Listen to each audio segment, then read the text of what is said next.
فإذا كنا نريد اجتماع كلمتنا وتوحيد شؤوننا وحفظ جامعتنا فليس لنا جامعة نجتمع عليها إلا جامعة الكتاب والسنة.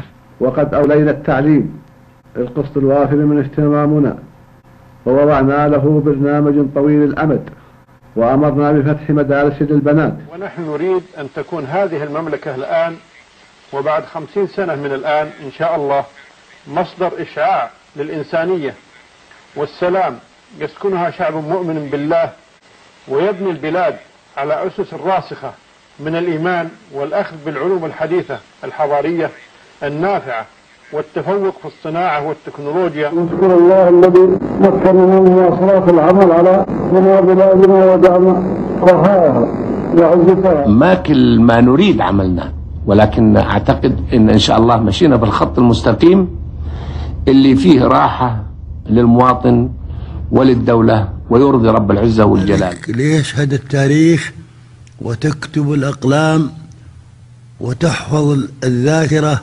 الوطنية بأنكم بعد لله صمام الأمان لوحدة هذا الوطن.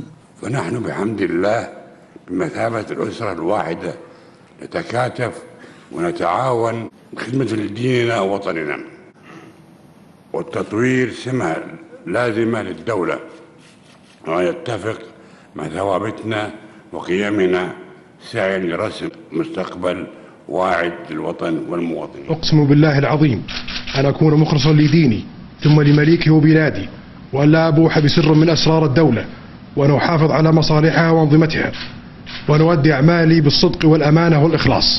الله يوفقك لخدمة دينك ووطنك وأمتك العربية والإسلامية، وإن شاء الله أنك موفق.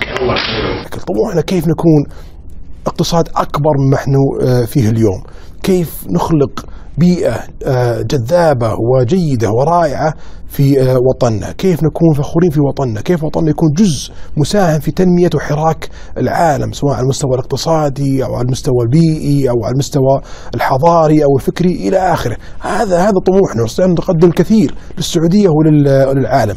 المشاكل اللي تواجهنا طموحنا سوف يبتلعها إن شاء الله في السنوات القادمة.